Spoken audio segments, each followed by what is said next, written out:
So மறக்காம white house டாக்ஸை subscribe பண்ணிடுங்க.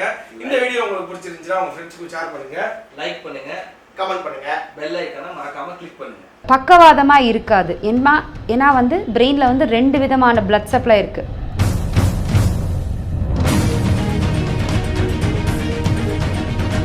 இவங்களுக்கு கொஞ்சம் அதிகமாக ஏற்படுது. ஏன்னா வந்து ஓவர் டைம்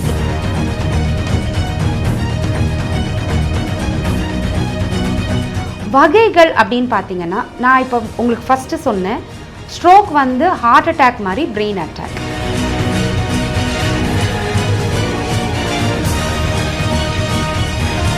சயின்ஸில் நிறைய அட்வான்சஸ் வந்திருக்கு.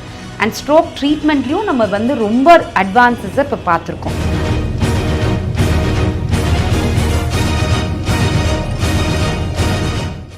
Welcome to White House talks. இன்னைக்கு நம்ம யார் கூட பேச போறோம்னா doctor Bhuvaneswari ma'am, Kaveri hospital, neurophysiology. Stroke அப்படின்ற விஷயம் வந்து நிறைய பேருக்கு விழிப்புணர்வு இல்லாமல் இருக்கு. அதை பத்தி நம்ம கூட பேசி வர போறாங்க.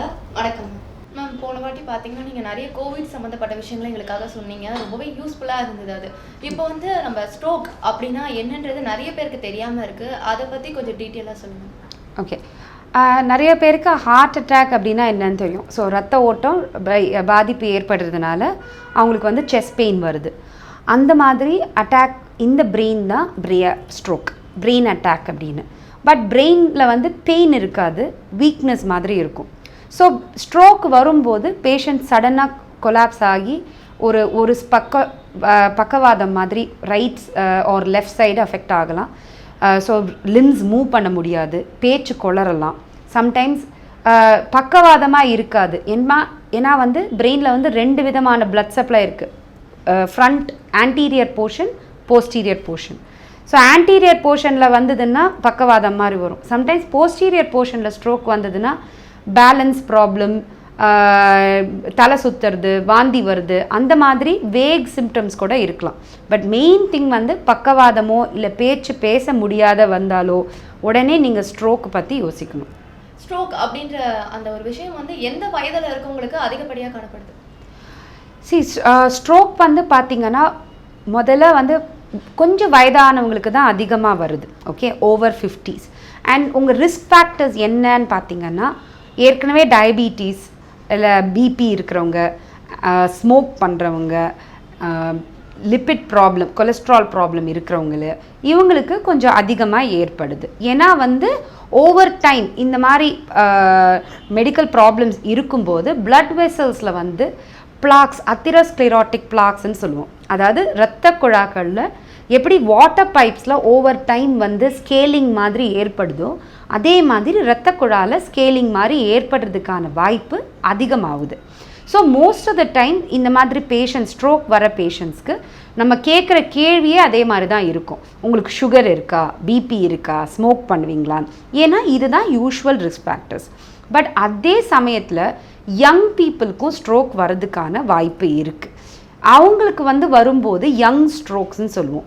அவங்களுக்கு வந்து சுகர் இருக்காது, பிபி இருக்காது, ஆனால் ஸ்ட்ரோக் வந்திருக்கும், ஒரு பிளட் கிளாட் ஏற்பட்டிருக்கும். ஸோ அவங்களுக்கு ஸ்பெஷல் டெஸ்ட் கூட பண்ணுவோம். ஹார்ட்லேருந்து கிளாட் வருதா, இல்லை அவங்களுக்கு அந்த ரத்தத்துலேயே வந்து கிளாட்டிங் தன்மை வந்து அதிகமாக இருக்கா அப்படின்றத பார்ப்போம். அதுதான் வந்து difference between a young stroke and a older stroke. Stroke அப்படின்ற வந்து எத்தனை வகைப்படுது? ஸ்ட்ரோக் அப்படின்னு சொல்கிறது ரொம்ப ஒரு காமனான condition, especially in India where diabetes, hyper டென்ஷன்லாம் அதிகமாக இருக்கிறம்போது ஸ்ட்ரோக்கும் அதிகமாக நம்ம பார்க்குறோம். அண்ட் வேர்ல்டுலே பார்த்திங்கன்னா ஆஃப்டர் டிமென்ஷியா மேக்ஸிமம் டிசபிலிட்டியை காஸ் பண்ணுறதும் ஸ்ட்ரோக் தான். So stroke identification is very very important. வகைகள் அப்படின்னு பார்த்திங்கன்னா, நான் இப்போ உங்களுக்கு ஃபஸ்ட்டு சொன்னேன், ஸ்ட்ரோக் வந்து ஹார்ட் அட்டாக் மாதிரி பிரெயின் அட்டாக். 2 விஷயம் இதில் மாறுபடுது. ஒன்று வந்து பார்த்திங்கன்னா வலி இருக்காது. ஸோ பேஷண்ட்ஸ்க்கு வந்து எந்த வலின்னு அவங்க கம்ப்ளைண்ட் பண்ண மாட்டாங்க. 2வது பார்த்திங்கன்னா, ஒரு ஹார்ட் அட்டாக் வரும்போது ஆஸ்பிரின் மாதிரி மருந்து வீட்டில் எடுத்துக்கலாம். ஏன்னா யூஸ்வலாக ஹார்ட் அட்டாக் வந்து ஒரு கிளாட்னால தான் வருது. ஆனால் ஸ்ட்ரோக் அந்த மாதிரி கிடையாது. 2 வகைப்படுது மெயினாக பார்த்திங்கன்னா. ஒன்று இந்த பிளட் கிளாட். ஸோ இரத்த குழாயில் பிளட் கிளாட் அடைப்பு ஏற்படுறதுனால ஒரு பகுதி ஆஃப் த பிரெயினில் பிளட் போகாமல் அந்த டேமேஜ் வந்து ஸ்ட்ரோக்காக உங்களுக்கு வெளிவருது. ரெண்டாவது பார்த்தீங்கன்னா இதே இரத்த குழா ஹை பிளட் ப்ரெஷர் இருந்தாலோ இல்லை சடனாக வந்து ஏதாவது ட்ராமா விழுந்துட்டாங்க, அடிபட்டுட்டாங்க, அந்த மாதிரி ட்ராமா இருக்கும்போது பிளட் வெசல் வந்து வெடிச்சிரும். எஸ்பெஷலி ஹை பிபி, சில பேர் வந்து பிபி மெடிசன் சரியாக எடுத்துக்க மாட்டாங்க, அவங்களுக்கு வந்து பிபி சம்டைம்ஸ் ரொம்ப ஃப்ளக்சுவேட் ஆகி ரொம்ப அதிகமாக போகும்போது இரத்த குழா வெடிக்க சான்ஸ் இருக்குது. அந்த மாதிரி வெடிக்கும்போது அது வந்து பிரெயின் டேமேஜ் காஸ் பண்ணுது, அது வந்து ப்ளீடுனால் ஏற்படுற ஸ்ட்ரோக். ஸோ இந்த டிஃப்ரென்சியேஷன் நம்ம வெறுமனை பார்க்கும்போது முக்கால்வாசி தெரியாது. ஈவன் பேஷண்ட் வந்து சம்டைம்ஸ் எந்த ஹெட்டேக் எதுவுமே இருக்காது டிஃப்ரென்ஷியேட் பண்ணுறதுக்கு. ஸோ அந்த மாதிரி சமயத்தில் சிடி ஸ்கேன் தான் ஒரே வழி டிஃப்ரென்ஷியேட் பண்ணுறது. ஸோ ஸ்ட்ரோக்குன்னு ஐடென்டிஃபை பண்ணிட்டாலே உடனே ஹாஸ்பிட்டல் கூட்டிகிட்டு போகணும். ஏன்னா எந்த வகையான ஸ்ட்ரோக்குன்னு நம்ம ஐடென்டிஃபை பண்ணால் தான் அதுக்கு தகுந்த மாதிரி நம்ம ட்ரீட்மெண்ட் கொடுக்க முடியும். ஏன்னா பிளட் கிளாட்னால் வர ஸ்ட்ரோக்குக்கு completely different treatment and blood கசிவுனால் வர ஸ்ட்ரோக்குக்கு கம்ப்ளீட்லி டிஃப்ரெண்ட் ட்ரீட்மெண்ட். ஸ்ட்ரோக் அப்படின்னு வந்து எனக்கு இருக்குது அப்படின்றத நான் வந்து எப்படி கண்டுபிடிக்க முடியும் ஸ்டார்டிங் ஸ்டேஜில்? Very very important question. ஏன்னா இங்கேருந்து தான் தொடங்குது உங்களோட ட்ரீட்மெண்ட். ஓகே, டைம் இஸ் இம்பார்ட்டன்ட்மா. Time is brain. எவ்வளோக்கு எவ்வளோ நீங்கள் ஸ்ட்ரோக்கை வந்து ஃபாஸ்ட்டாக ஐடென்டிஃபை பண்ணுறீங்க, ஹாஸ்பிட்டலுக்கு உடனே போகிறீங்க அப்படின்றது தான் டிட்டர்மின்ஸ் எந்த லெவல் ஆஃப் டிசபிலிட்டி நமக்கு லேட்டர் இருக்க போகுதுன்னு. சரிங்களா? அஃப்கோர்ஸ் பெரிய ஸ்ட்ரோக் கூட ஒரு பேஷண்ட்டுக்கு வரலாம், பட் இருந்தாலும் stroke identification is very important. ஏன்னா ட்ரீட்மெண்ட் வந்து இப்போ நிறைய அட்வான்சஸ் வந்துடுச்சு. நீங்கள் உடனுக்குடன் ஹாஸ்பிட்டலுக்கு போனீங்கன்னா அக்யூட் மேனேஜ்மெண்ட் ஆஃப் ஸ்ட்ரோக்னால அந்த டிசபிலிட்டியை எங்களால் குறைக்க முடியும். ஓகே, ஸோ இதுக்கு வந்து identification is the most important first step in the treatment. Patients வந்து ஐடென்டிஃபை வந்து நான் ஃபஸ்ட்டு சொன்ன மாதிரி பக்கவாதம் வரலாம், ஸ்பீச் ப்ராப்ளம் இருக்கலாம், ஸ்வாலோயிங் ப்ராப்ளம் இருக்கலாம், பேலன்ஸ் ப்ராப்ளம் சொல்லலாம், டிசீனஸ், எனக்கு தலை சுற்றிட்டே இருக்குது, வாந்தி வருது, நடக்க முடியல, இம்பேலன்ஸ், சடனாக இம்பேலன்ஸ், நான் நல்லா நடந்துட்டு இருக்கிற ஆள் சடனாக இம்பேலன்ஸ், ரெண்டு பார்வை தெரியுது, ரெண்டாக தெரியுது, இது மாதிரி எந்த விதமான சிம்டம் வந்தாலும் please rush to the hospital. நான் இந்த மாதிரி ஐடென்டிஃபை பண்ணுறதுக்கு ஈஸியாக இருக்கணும் அப்படின்னு சொல்லிட்டு வேர்ல்டு வைட் ஒரு அக்ரனம் ஃபார்ம் பண்ணியிருக்காங்க. முதல்ல ஃபாஸ்ட் அப்படின்னு சொன்னாங்க. ஃபாஸ்ட் அதில் வந்து F1, each letter stands for a sign of stroke. For example face, FAST, எஃப்ல ஃபேஸ். ஃபேஷியல் ஏசிமெட்ரி, ஒரு பகுதி ஆஃப் த ஃபேஸில் கொஞ்சம் வீக்னஸ் இருந்தாலோ ஏசிமெட்ரிக்கலாக இருந்தாலோ ஸ்ட்ரோக்குன்னு நான் ஃபஸ்ட்டு நினைக்கிறோம். ரெண்டாவது ஏ, ஆர்ம்ஸ், வீக்னஸ், ஒரு பக்கம் Appar Lim lower Lim weakness இருந்தால் உடனே ஸ்ட்ரோக்குன்னு நினைக்கிறோம். எஸ், ஸ்பீச் ப்ராப்ளம்ஸ் இருந்தால் ஸ்ட்ரோக்குன்னு நினைக்கிறோம். டி வந்து time to rush to the hospital. அதை இன்னும் கொஞ்சம் விரிவுபடுத்தி இப்போ வந்து பி ஃபாஸ்ட் அப்படின்னு அதை மாற்றிருக்காங்க. பி ஃபாஸ்ட்னா என்ன? B stands for balance problem. So நடக்கும்போது நடக்க முடியாமல் தடுமாற்றம் ஏற்படுது. E stands for eyes, visual problems, டபுளாக தெரியுது, சரியாக தெரியலை, ஒரு பக்கம் மட்டும் தெரியலை, இந்த மாதிரி சடன் விஷுவல் ப்ராப்ளம்ஸ் இருந்தாலும் ஸ்ட்ரோக்குன்னு நம்ம ஃபஸ்ட்டு நினைக்கணும். அதுக்கப்புறம் ஹாஸ்பிட்டலில் போயிட்டு வேறு எந்த ரீசன் இருந்தாலும் தட் இஸ் ஓகே. பட் நம்ம வீட்டில் இந்த மாதிரி பார்க்கும்போது immediately rush to the hospital. So be fast.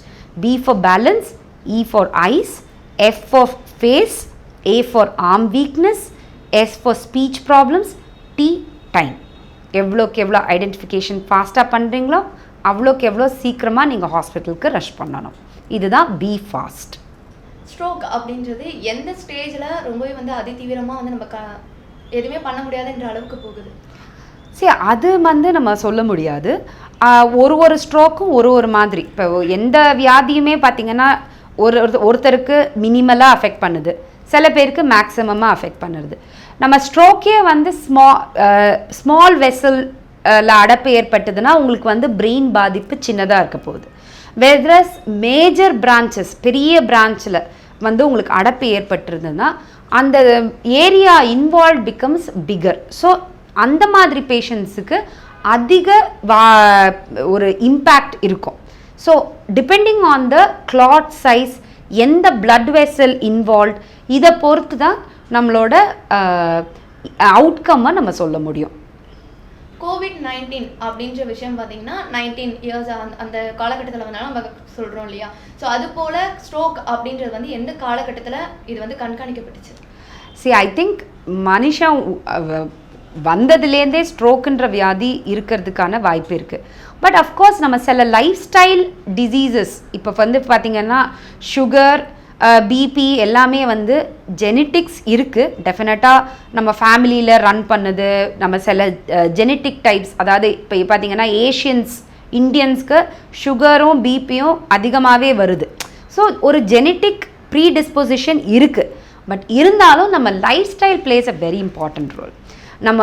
நம்ம வெல்த் ஜாஸ்தி ஆகும்போ, நம்மளோட ஆக்டிவிட்டி கம்மியாக இருக்கும்போது நமக்கு வந்து இந்த மாதிரி ஸ்ட்ரோக், ஹார்ட் அட்டாக்ஸ் ஆன லைஃப் ஸ்டைல் ரிலேட்டட் டிசீசஸும் ஜாஸ்தியாகிறத நம்ம பார்க்குறோம். ஸோ இது ஒரு மாடர்ன் டிசீஸ்ன்னு நம்ம கம்ப்ளீட்டாக ஒதுக்கிட முடியாது. பட் மாடர்ன் வேர்ல்டில் நம்மளோட ஃபுட் டைப்ஸு, நம்மளோட லைஃப் ஸ்டைலும் இன்னும் கொஞ்சம் லெத்தார்ஜிக்காக, எக்ஸசைஸ்லாம் கம்மியாக, ஃபிசிக்கல் ஆக்டிவிட்டி கம்மியாக போக போக நமக்கு வந்து இந்த மாதிரி லைஃப் ஸ்டைல் ரிலேட்டட் டிசீசஸும் அதிகமாக இருக்கிறதுக்கான வாய்ப்பு இருக்குது. ஸ்ட்ரோக் அப்படின்றத வரத்துக்கு முன்னாடியே இந்த விஷயம் பண்ணால் வந்து நம்ம அதுலேருந்து விடுபட்டுடலாம் அப்படின்னு ஏதாவது ஒரு இருக்காங்க? கண்டிப்பாக. இதுதான் இட்ஸ் கால்ட் ப்ரைமரி ப்ரிவென்ஷன். ஓகேங்களா? ஸோ ப்ரைமரி ப்ரிவென்ஷன் அப்படின்னு சொல்லும்போது எனக்கு வந்து ஃபேமிலி ஹிஸ்ட்ரி இருக்குது அப்படின்னு வச்சுக்கிறோன்னா, ஃபேமிலி ஹிஸ்ட்ரியில் சுகர் இருக்குது, பிபி இருக்குது. ஸோ முதல்லேருந்தே நம்ம வந்து we have to be conscious. நம்மளோட டயட்டில் ஆகட்டும், நம்மளோட ஃபிசிக்கல் ஆக்டிவிட்டியில் ஆகட்டும், நம்ம அப்பப்போ நம்மளுக்கு செக் பண்ணிக்கிறது, சுகர் இருக்கா, பிபியை செக் பண்ணிக்கிறது, இதெல்லாம் ரொம்ப ரொம்ப அவசியம். மெயின் திங் நம்ம டயட்டும் லைஃப் ஸ்டைலும் பார்த்திங்கன்னா, நம்ம டயட்டை எவ்வளோக்கு எவ்வளோ பேலன்ஸ் டயட்டாக வச்சுக்க முடியும். எல்லா வெஜிடபிள்ஸ், ஃப்ரூட்ஸ், மீட்டாக இருந்தாலும் அது வந்து ஹெல்த்தியாக குக் பண்ணி சாப்பிட்றது, இது எல்லாமே பேலன்ஸ்டாக நம்ம வச்சுக்கணும். நமக்கு வந்து ஃபிசிக்கல் ஆக்டிவிட்டின்றது ரொம்ப அவசியம். இந்த எக்ஸசைஸ் அப்படின்றது நம்மளோட டெய்லி ரொட்டீனில் இருக்கணும். ஓகேங்களா? வாக்கிங், ஈவன் ஒரு 20 minutes to 30 minutes of walking every day makes a huge difference to your life. And சில பழக்கங்கள், ஸ்மோக்கிங் அவாய்ட் பண்ணணும், ஆல்கஹால், எக்ஸஸ் ஆல்கஹால் எடுக்கக்கூடாது. எஸ்பெஷலி ஃபேமிலி ஹிஸ்ட்ரி ஸ்ட்ராங்காக இருக்கும்போது நம்ம ரொம்ப ரொம்ப கேர்ஃபுல்லாக இருக்கணும். அப்பப்போ நம்ம மெடிக்கல் ஹெல்த் செக் பண்ணிவிட்டு இந்த மாதிரி வியாதி ஏதாவது இருக்கா அப்படின்றத ஐடென்டிஃபை பண்ணி அதுக்கு தகுந்தபடி மெடிசன்ஸ் எடுத்து, சுகர் இருந்தாலோ பிபி இருந்தாலோ அதை கண்ட்ரோல்டாக வச்சுக்கிறது இம்பார்ட்டண்ட். ஸோ இதுதான் ப்ரைமரி ப்ரிவென்ஷன். அது வந்து நமக்கு வந்து ரொம்ப ரொம்ப முக்கியமான ஒரு விஷயம். இது நம்மளோட வெல்னஸ் குறித்து ஒரு இம்பார்ட்டண்ட்டான ஒரு விஷயம். அது குழந்தைகளுக்கு வந்து இந்த ஸ்ட்ரோக் அப்படின்றது வந்து வருமா? வரும். ரேர் தான் கம்பேர்ட் டு ஓல்டர் பீப்புள், ரொம்ப ரேர். பட் குழந்தைகளுக்கு சில டைமில் ஸ்ட்ரோக் வர்றதுக்கான வாய்ப்பு இருக்குது. ஃபார் எக்ஸாம்பிள், நான் சொன்ன மாதிரி யங் ஸ்ட்ரோக், அந்த ரத்தம் கட்டுற தன்மை இருந்தாலோ, இல்லை அவங்க பிளட் வெசலில் சம்டைம்ஸ் வந்து பிறக்கும் போதே சில பிளட் வெசல்ஸ் ப்ராப்ளம் இருக்கும். அது வந்து ரத்த கசிவு ஏற்படுறதுக்காகவும் வாய்ப்பு இருக்கலாம், கிளாட் ஃபார்ம் பண்ணுறதுக்கான வாய்ப்பும் இருக்கலாம். ஸோ அந்த இரத்த குழா ப்ராப்ளம்ஸ் ஏதாவது இருந்ததுன்னா, மேல்ஃபார்மேஷன்ஸ்னு சொல்லுவோம், ஆர்டீரியலோ இல்லை வீனஸ் மேல்ஃபார்மேஷன், அந்த மாதிரி மேல்ஃபார்மேஷன்ஸ் அந்த இரத்த குழா இருந்தாலும் இந்த மாதிரி குழந்தைங்களுக்கு சின்ன வயசுலேயே ஸ்ட்ரோக் வர்றதுக்கான வாய்ப்பு இருக்குது. But it is very rare compared to older adult. அந்த மாதிரி இருக்கும்போது பேரண்ட்ஸ்க்கு வந்து நீங்கள் என்ன சொல்ல விரும்புவீங்க? அதாவது இது வந்து ஒரு ரொம்ப ரேரான கண்டிஷன். அது இன் ஜென்ரல் நம்ம பேரண்ட்ஸ்க்கு ஒரு ஒரு அட்வைஸாக நம்ம சொல்ல முடியாது. பட் ஃபேமிலி ஹிஸ்ட்ரி, அகெயின் இங்கே வந்து genetics plays a role. Family history ஏதாவது இருந்தாலோ, இல்லை உங்கள் குழந்தைங்க ஏதாவது ஆக்டிவிட்டியில் கம்மியாக போய் ஒரு சைடு மூவ் பண்ணலை அப்படின்னு இருந்ததுன்னா, அஃப்கோர்ஸ் நீங்கள் டெஃபினட்டாக பீடியாட்ரிஷன்ட்ட கூட்டிகிட்டு போக போகிறீங்க. பட் ஆஸ் இன் ஜென்ரல் குழந்தைகளுக்கு ஸ்ட்ரோக் வர்றதுக்கான வாய்ப்பு ரொம்ப ரேர். ஸ்ட்ரோக் அப்படின்ற ஒரு விஷயத்துக்கு வந்து மருந்துகள் வந்து கரெக்டாக இருக்கா? மெடிசன்ஸ் எல்லாமே கரெக்டாக இருக்கா? கண்டிப்பாம்மா. இப்போ நான் ஃபஸ்ட்டே நான் உங்களுக்கு சொன்னேன், நம்ம வந்து பெரிய சயின்ஸில் நிறைய அட்வான்சஸ் வந்திருக்கு. அண்ட் ஸ்ட்ரோக் ட்ரீட்மெண்ட்லேயும் நம்ம வந்து ரொம்ப அட்வான்சஸை இப்போ பார்த்துருக்கோம். முன்னாடிலாம் ஸ்ட்ரோக் வந்ததுன்னா ஜஸ்ட்டு ரெஸ்ட் எடுங்க, அது வந்து எவ்வளோ நாள் ஆகுதோ அதுவே சரியாக போகும், அவ்வளோதான் சொல்ல முடியும். மேக்ஸிமம் கொஞ்சம் ஃபிசியோதெரப்பி கொடுக்க முடியும். பட் இப்போ அப்படி கிடையாது. இந்த டைம் பீரியட் வந்து அதனால தான் நான் திருப்பி ஸ்ட்ரெஸ் பண்ணுறதுக்கான காரணம். ஏன்னா அந்த 4.5 ஹவர்ஸ்ன்றது ஒரு கோல்டன் டைம் மாதிரி. அந்த விண்டோக்குள்ளே பேஷண்ட்ஸ் வந்து ஹாஸ்பிட்டலுக்கு போயிட்டாங்கன்னா நமக்கு வந்து மருந்து இருக்குது, வெயின் மூலமாக கொடுக்குற மருந்து. அது வந்து அந்த கிளாட், எஸ்பெஷலி கிளாட்னால் வர ஸ்ட்ரோக்கை, அந்த கிளாட்டை கரைச்சி அந்த பிரெயினில் இருக்கிற பாதிப்பை நம்ம குறைக்க முடியும். சம்டைம்ஸ் பாதிப்பே இல்லாத கூட ஆக்க முடியும், கம்ப்ளீட்டாக அவங்கள நார்மலைஸ் பண்ண முடியும். ஸோ அந்த 4.5 ஹவர்ஸ் டைம்ன்றது ரொம்ப ரொம்ப இம்பார்ட்டன்ட். சில டைமில் பெரிய பிளட் வெசல்ஸில் கிளாட் இருந்ததுன்னா அந்த கிளாட்டை எப்படி ஹார்ட்டில் ஆன்ஜியோ பண்ணி அந்த கிளாட்டை ரிமூவ் பண்ணுறாங்களோ அதே மாதிரி பிரெயின்லேயும் கிளாட் ரிமூவ் பண்ணுறதுக்கு மெக்கானிக்கல் த்ராம்பெக்டமின்னு சொல்லுவாங்க. அந்த மாதிரி இன்டர்வென்ஷன்ஸும் நம்ம பண்ண முடியும். இந்த மாதிரி இன்டர்வென்ஷன்ஸ் வந்ததுனால, both medicines as well as mechanical intervention இருக்கிறதுனால நம்ம பல பேஷண்ட்ஸை நம்ம காப்பாற்ற முடியுது. நிறைய பேஷண்ட்ஸ் ஸ்ட்ரோக் அவேர்னஸ் இருந்து கரெக்டான டைமில் ஹாஸ்பிட்டல் வந்துட்டாங்க அப்படின்னா அவங்களுக்கு வந்து நம்ம கரெக்ட் ட்ரீட்மெண்ட் கொடுக்கும்போது ஸ்ட்ரோக்கோட பாதிப்பை ரொம்பவே குறைக்கிறோம். அண்ட் அதுக்கப்புறம் வந்து ரீஹாபிலிட்டேஷன், ஃபிசியோதெரப்பி, ஸ்பீச் தெரப்பி, என்ன மாதிரி பாதிப்பு அவங்களுக்கு மினிமல் பாதிப்பு இருக்கோ அதை பொறுத்து நம்ம ஃபிசியோதெரப்பி, ஸ்பீச் தெரப்பி கொடுக்கும்போது இந்த பேஷண்ட்ஸ் வந்து நல்லாவே அவங்க சரியாகிறதுக்கான வாய்ப்புகள் அதிகரிக்குது. So very very important. Science advance ஆகிருக்கு, ட்ரீட்மெண்ட்ஸ் ஆர் தேர், ரீஹாபிலிட்டேஷன்ற ப்ராசஸ் வந்து அட்வான்ஸ் ஆகிருக்கு. பட் இது எல்லாத்துக்கும் இம்பார்ட்டண்ட் விஷயம், நீங்கள் அதை கரெக்டாக ஐடென்டிஃபை பண்ணி கரெக்டான டைமில் ஹாஸ்பிட்டல் போகணும். அதுதான் மோஸ்ட் இம்பார்ட்டண்ட். நடுத்தர மக்கள் பார்த்தீங்கன்னா ஸ்ட்ரோக் அப்படின்னாலே நார்மலாக எந்த விஷயமா இருந்தாலும் ஐயோ ரொம்ப செலவாகுமா அப்படின்னு சொல்லி பயப்படக்கூடிய காலகட்டத்தில் தான் இருக்கும். அப்படின்ற பட்சத்தில் ஸ்ட்ரோக் அப்படின்றதுக்காக மெடிசன் எடுக்கணும் அப்படின்னா அவங்க கொஞ்சம் பயப்படணுமா, இல்லாட்டி எளிமையான முறையிலேயே நம்ம சிகிச்சை எடுத்துக்கலாமா? நீங்கள் ஒன்று யோசிக்கணும். எஸ், கொஞ்சம் இந்த சில இன்டர்வென்ஷன்ஸ் ஸ்லைட்லி எக்ஸ்பென்சிவ் தான். பட் இருந்தாலும் நம்ம நீங்கள் அந்த பாதிப்பு அப்படின்னு பார்க்கும்போது ஒன்றுமே பண்ணாமல் வீட்டில் இருந்தேன்னா பக்கவாதம் அதிகமாகி அந்த பர்சன், அஃபெக்டட் பர்சன் அவங்களோட வாழ்வாதாரமே இழக்கிறாங்க. கரெக்டாக அவங்க தான் இப்போ பிரெட் வின்னர்னா ஃபேமிலியில் அவங்களுக்கு ஸ்ட்ரோக் வந்துடுச்சுன்னா for rest of his life is going to become dependent. Whereas நீங்கள் அக்யூட் இன்டர்வென்ஷன் பண்ணி அவரை சரியாக்கினீங்கன்னா அண்ட் அவரால் திரும்பி வேலைக்கு போக முடியும் அப்படின்னு ஒரு வாய்ப்பை நம்ம கொடுக்க முடியும்னா அது எவ்வளோ பெரிய விஷயம். அந்த ஃபேமிலியே அவங்க அதனால் பெனிஃபிட்டாக போகிறாங்க இல்லையா? So it is about the long டேர்மாக நம்ம பார்க்கணும். நமக்கு வந்து ஹோலிஸ்டிக்காக அதை பார்க்கணுமே தவிர்த்து அந்த டைமில் செலவாகும், ஆஸ்பத்திரி சேரணும் அப்படின்னு நம்ம நினச்சோன்னா அது வந்து அந்த பேஷண்ட்டுக்கும் உதவ முடியாது, அந்த ஃபேமிலியும் நம்ம உதவ முடியாது. இப்போ ஸ்ட்ரோக் வந்து பேஷண்ட் வந்துட்டு திரும்பி அவங்களுடைய வாழ்க்கையை வந்து நார்மலாக அவங்களே வந்து வாழ முடியுமா, இல்லாட்டி யாராவது ஒருத்தர் ஹெல்ப் பண்ணணுமா? நான் சொன்ன மாதிரி முக்கால்வாசி ஸ்ட்ரோக் பேஷண்ட்ஸை நம்ம எவ்வளோக்கு எவ்வளோ முடியுமோ அந்த பாதிப்பை குறைச்சி நம்ம அவங்களுக்கு நல்ல ரிலீஃப் கொடுக்குறோம். ஸோ அப்படி கொடுக்கும்போது அவங்க டெஃபினட்டாக அவங்களோட ஓல்ட் லைஃபுக்கு ரிட்டர்ன் பண்ணுறதுக்கு வாய்ப்பு அதிகம். சரிங்களா? பட் சில பேஷண்ட்ஸ்க்கு லார்ஜ் ஸ்ட்ரோக்ஸ் வரும்போது அவங்களுக்கு பாதிப்பு இருக்குது. அந்த மாதிரி ஸ்ட்ரோக் பேஷண்ட்ஸ்க்கு லாங் டேர்ம் ரீஹாபிலிட்டேஷன் தேவை. அதை எப்படி நம்ம கொண்டு போகிறதுன்றதுக்கும் நம்ம கைட் பண்ணுறோம். ஸ்ட்ரோக் வந்த பேஷண்ட் வந்துட்டு நார்மலாக இப்போ எந்த ஒரு நோய் வந்தாலுமே அதுக்கான ட்ரீட்மெண்ட் எடுத்துக்கிறோம். அதுக்கப்புறம் பார்த்திங்கன்னா அந்த மெடிசன்ஸை வந்து கவனம் அவங்களுக்கு குறைவாக என்னன்னு தெரியல, அது எடுக்கிறது இல்லை சரியா. ஸோ அந்த மாதிரி ஸ்ட்ரோக் வந்து பேஷண்ட் பண்ணால் அவங்களுடைய பாதிப்பு வந்து பெரிய அளவில் கொண்டு போகுமா? உங்களோட இன்னொரு ஸ்ட்ரோக் வர்றதுக்கான வாய்ப்பு ஜாஸ்தி ஆகுது மெடிசன் எடுக்கலைன்னா. இப்போ நிறைய வாட்டி நம்ம இன்னொன்று என்ன பார்க்குறோம், சுகர் பிபி இருக்கிற patients sugar medicines, BP medicines எடுக்கும்போது கண்ட்ரோல்டாக இருக்குது. பட் ஏதோ ஒரு காரணத்தால் பல வருஷங்கள் கண்ட்ரோல்டாக இருக்கே, நான் வந்து மேபி மெடிசன்ஸ் எடுக்க வேண்டாம் அப்படின்னு இவங்களா முடிவு பண்ணி டாக்டர்ஸ்ட்ட கேட்காமையே மெடிசன் நிறுத்தும் போது சம்டைம்ஸ் பெரிய பாதிப்போடு வராங்க, ஸ்ட்ரோக்கோ இல்லை ஹார்ட் அட்டாக்கோ.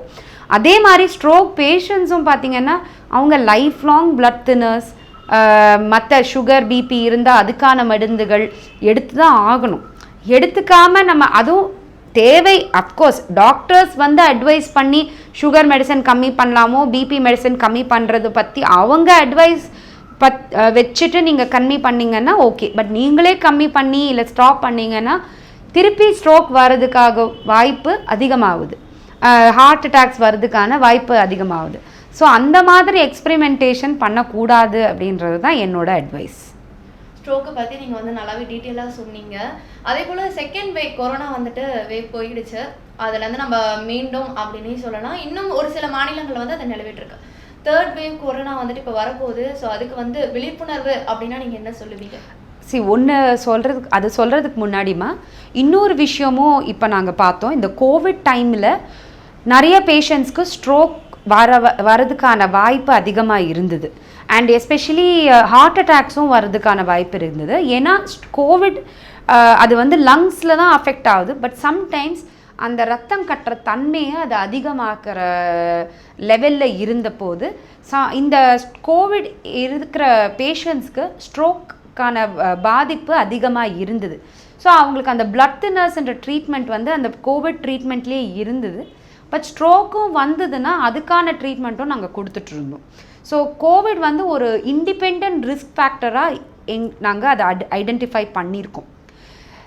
தேர்ட் வேவ்ன்றது நமக்கு வந்து வராமல் தடுக்கணும்னா வேக்சினேஷன் இஸ் தி கீ. நம்ம எல்லாரும் வேக்சினேஷன் போடும்போது தான் அந்த ஹேர்ட் இம்யூனிட்டி அப்படின்றது வளருது. ஹேர்ட் இம்யூனிட்டி வளரும்போது 2 விஷயம் இருக்குது. ஒன்று, இன்னொரு பேண்டமிக் இண்டிவிஜுவல்ஸ்க்கு ஒரு ஸ்மால் குரூப்ஸ்க்கு இன்ஃபெக்ஷன் வரலாம். பட் ஒரு பெரிய அளவில் ஒரு ஸ்டேட்டே பாதிக்கிற அளவில் ஒரு கண்ட்ரியே பாதிக்கிற அளவில் பேண்டமிக்ஸ் வராமல் தடுக்கணும்னா இந்த வேக்சினேஷன் போடும்போது தான் அந்த மாதிரி நம்ம தடுக்க முடியும். 2வது, அந்த வைரஸ் வேரியேஷன்ஸ், அந்த ஜெனட்டிக் வேரியேஷன்ஸை உண்டாக்குற தன்மையையும் நம்ம குறைக்கணும்னா நம்ம எல்லாரும் வேக்சினேட் பண்ணாதான் அது நம்ம பண்ண முடியும். ஸோ தேர்ட் வேவ் வந்து சின்ன ரிப்பிளாக மாறுதா இல்லை இன்னொரு பெரிய வேவாக மாறுதான்றது வந்து மக்கள் கையில் இருக்குது. மக்கள் வந்து வேக்சினேஷன் போடும்போது அந்த வேவை வந்து குறைக்க முடியும், அதோட பாதிப்பை குறைக்க முடியும். So vaccination must. நீங்கள் சொன்ன மாதிரி வேக்சின் போட்டுடுறாங்க. ஆனால் போட்டுட்டு அவங்களுடைய அலட்சியத்தன்மை என்ன பண்ணுறாங்கன்னா, ஓகே நம்ம வேக்சின் போட்டாச்சு நம்மளுக்கு வராது அப்படின்ற மாதிரி அவங்க பாட்டுன்னு அவங்களுடைய இஷ்டத்துக்கு நடக்கிறாங்க. இதை பற்றி நீங்கள் என்ன நினைக்கிறீங்க? கண்டிப்பாக அது வந்து ஒரு நம்ம கொஞ்ச நாளைக்கு வந்து கொஞ்சம் கேர்ஃபுல்லாக தான் இருக்கணும். At least for the next 1 to 2 years ரொம்ப க்ரௌடிங், முடிஞ்ச அளவுக்கு மாஸ்க் போடுறது, தூய்மையாக வச்சுக்கிறது, கை அலம்புறது, ஹைஜீன் மெயின்டைன் பண்ணுறது, இது ரொம்ப ரொம்ப முக்கியமாக. அஃப்கோர்ஸ் மாஸ்க் நம்மளோட இன்ஃபெக்ஷன் நமக்கு வந்து இன்ஃபர்மேஷன் வந்துகிட்டே தான் இருக்க போகிறது. ஸோ இன்ஃபெக்ஷன் நல்லா கம்மியாயிடுச்சுன்னா எஸ், மாஸ்க் போடுறது போடாதது பற்றி நம்ம அப்போ டெசிஷன் பண்ணலாம். இப்போ வரைக்கும் நம்ம இந்தியாவில் க்ரௌடட் பிளேசஸில் மாஸ்க் போடுறது இம்பார்ட்டன்ட். இன்ஃபேக்ட் ரொம்ப க்ரௌடிங்காக அவாய்ட் பண்ணுறதும் இம்பார்ட்டண்ட். கோவிடுடைய செகண்ட் வேவ்ஸில் பார்த்தீங்கன்னா வேக்சின் வந்து நிறைய தட்டுப்பாடு வந்து ஏற்பட்டுச்சு. இப்போ தேர்ட் வேவ்ல எப்படி எல்லாமே வந்துட்டு சரியாக எடுத்து வச்சிடுமா முன்னெச்சரிக்கை? வேக்சினேஷன் அவைலபிலிட்டி ஜாஸ்தி ஆயிருக்கு. கவர்மெண்ட்டும் நல்ல பேஸில் வேக்சினேட் பண்ணிகிட்ருக்காங்க இப்போது. So that is a good sign. Government வந்து இப்போ ஒரு சில தளர்வுகளோட மக்களை வந்து வெளியே அனுப்பியிருக்காங்க. அவங்களுடைய பணியை வந்து நார்மலாக பண்ணிட்டு இருக்காங்க. இதை பற்றி நீங்கள் என்ன நினைக்கிறீங்க? டெஃபினட்டாக ஒருத்தரோட லைஃப் லைஃபோட லைவ்லிஹுட்டை நம்ம மாற்ற முடியாது. ஓகேங்களா? Livelihood is important. அவங்க நிறைய எஸ்பெஷலி கொஞ்சம் நடுத்தர மக்கள் அண்ட் அது கீழே இருக்கிறவங்க வந்து பார்த்திங்கன்னா அவங்க டெய்லி வேலைக்கு போய் சம்பாதிச்சாதான் அந்த ஃபேமிலியை காப்பாற்ற முடியும். So it is important for the society to open up. But at the same time நம்மளோட காஷனாக இருக்கிறது, நம்மளோட சில விஷயங்கள், அதாவது இந்த கை அலம்புறது, மாஸ்க் போடுறது, இது எல்லாம் ஃபாலோ பண்ண வேண்டியது நம்மளோட கடமை. கோவிட் கர்ப்பிணி பெண்களுக்கு வருதுன்னா அந்த குழந்தைக்குமே வந்து அந்த கோவிட் வந்து பாதிக்க செய்யுமா? கோவிட் இருக்கிற மதர்ஸை ரொம்ப கேர்ஃபுல்லாக பார்த்துக்கணும். ஏன்னா அவங்க ப்ரீதிங், அவங்க ஆக்சிஜன் எடுக்கிறது, அது வந்து அவங்க எடுக்கிற ஆக்சிஜன் தான் குழந்தைக்கும் போகுது இல்லையா? ஸோ அந்த கோவிடை வந்து ட்ரீட்மெண்ட் பண்ணுறது ரொம்ப அவசியம். பட் ஆக்சிஜனேஷன் அவங்க மெயின்டைன் பண்ணுறாங்க, மூச்சு விட கஷ்டம் இல்லை அப்படின்னா குழந்தைக்கு பாதிப்பு கம்மி. பட் ரொம்ப சிவியர் இன்ஃபெக்ஷன், லங் இன்ஃபெக்ஷன் இருந்தது, அவங்க மூச்சு விடவே கஷ்டப்படுறாங்க அப்படின்னா குழந்தைக்கு பாதிப்பு ஏற்படுறதுக்கான வாய்ப்பு இருக்குது. இப்போ கோவிட் பற்றியும் வந்து நிறையவே டீட்டெயிலாக எங்களுக்கு சொன்னீங்க. கேன்சர் அப்படின்றது வந்துட்டு இருந்தது, இப்பயுமே வந்து இருந்துட்டு இருக்கு. அதை பற்றி வந்து மக்கள் நிறைய பயந்துட்டும் இருந்தாங்க ஒரு காலகட்டத்தில். இப்போ அதுக்கான சரியான மெடிசன்ஸ் வந்துருச்சா? இது வந்து ரொம்ப general question. But as I set, நிறைய கேன்சர்ஸ்க்கு ட்ரீட்மெண்ட் இப்போ இருக்குது. பல மக்கள் வந்து கேன்சர்னால் பாதித்த மக்கள் வந்து அவங்க புத்துணர்வு பெறறாங்க because of the advance cancer treatment. Medicines, radiotherapy, இந்த மாதிரி பல வகைகளான அண்ட் மெடிசின்ஸ்லேயே இம்யூனோதெரப்பீஸ் மாதிரி, அதாவது அந்த இம்யூன் சிஸ்டத்தையே மாற்றுற மாதிரி மெடிசின்ஸ் எல்லாம் வந்திருக்கு. ஸோ கண்டிப்பாக வந்து அஃப்கோர்ஸ் அதுலேயும் ஸ்டேஜ், அதுலேயும் டைம் இம்பார்ட்டண்ட். நீங்கள் ஏர்லியராக அதை டிடெக்ட் பண்ணாங்க அப்படின்னா ஏர்லி ஸ்டேஜஸில் ட்ரீட்மெண்ட்டோட சக்ஸஸ் வந்து அதிகமாக இருக்குது. ரொம்ப லேட் ஸ்டேஜில் நம்ம கேன்சரோட நம்ம போனோன்னா கண்டிப்பாக அதோட ட்ரீட்மெண்ட் பலன் வந்து ஏர்லி ஸ்டேஜஸ் அளவு இருக்காது. So again time is very very important. எந்த டைமில் அதை டிடெக்ட் பண்ணுறாங்களோ அது வந்து பேஷண்ட்டுக்கு பெட்டர். இவ்வளோ நேரம் நாங்கள் கேட்ட கொஸ்டினுக்கு எல்லாருக்குமே வந்துட்டு ரொம்பவே அருமையாக வந்து எங்களுக்கு பதில் சொல்லியிருந்தீங்க. ரொம்ப நன்றி ma'am. Thank you. Thanks a lot.